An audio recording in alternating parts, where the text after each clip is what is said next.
Non, non, non, là c'est trop. 6ix9ine a signé un contrat pour 10 millions de dollars. Et c'est pas tout.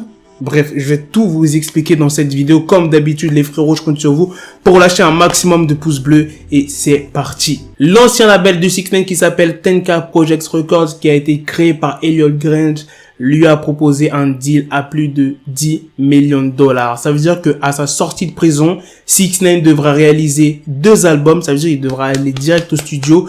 Donc il devra faire un album en anglais et un album en espagnol. C'est pas n'importe quel label, c'est un label indépendant qui est basé à Los Angeles et il y a pas mal d'artistes qui sont chez eux, notamment Trippie Redd, Icy Narco et Lil Nar ou Lil Nar, je sais plus comment il s'appelle, c'est un Renoir, bref, je pense que tu le connais. Il y a déjà des beatmakers new-yorkais qui sont déjà en train de taffer pour faire des nouvelles instrus pour 6ix9ine. Et c'est pas tout les gars, non c'est pas fini. D'après pas mal de sources, on aurait proposé à 6ix9ine plusieurs millions de dollars pour qu'il effectue une tournée.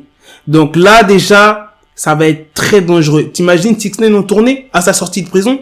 Comment ça va être super dangereux? Ça va être impossible de gérer ça. Et dernière petite news, le verdict de 6ix9ine pour savoir s'il va être libéré de prison ou pas, ça sera le 18 décembre 2019. Ça veut dire qu'il ne sortira pas avant. Donc il ne sortira pas en novembre et il ne sortira pas début décembre. Donc il peut sortir fin décembre et voir le 24 janvier comme ça a été annoncé. Donc là maintenant, on va débattre dans les commentaires. Dites-moi ce que vous en pensez. Est-ce que c'est risqué ou pas que 6ix9ine fasse une tournée? Sachant que 6ix9ine a refusé la protection des témoins. Bon, il aura quand même des gardes du corps à lui qui va payer.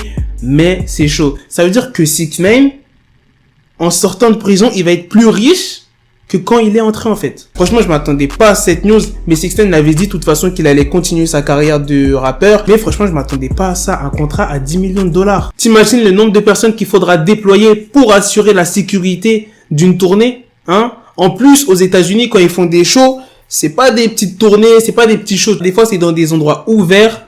Alors, imagine quelqu'un a un gun. Bien évidemment, les gens, ils vont être fouillés avant d'entrer. Mais on sait jamais, tu vois, genre si quelqu'un achète une personne, tu vois ce que je veux dire, ça peut aller très vite. Encore, s'il prépare ses albums dans un studio que personne ne connaît, où il ne dévoile pas le nom, ok, tu vois, là, il sera un minimum en sécurité, mais s'il fait des tournées, c'est... Oh là là, ça va être chaud. Je sais pas comment ça va se passer et j'ai peur que ça se termine en tragédie parce que, en vrai, moi, j'ai rien contre 6ix9ine, moi, je le trouve marrant.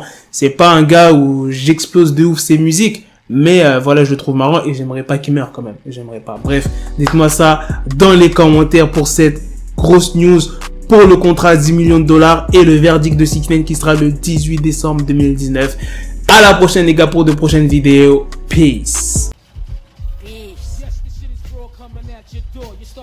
Got the bezel, had to switch my schedule on my dick, she Lego, never Lego. Her mouth stuck up on me, so I call her Velcro. Till I need my dinero, pendejo.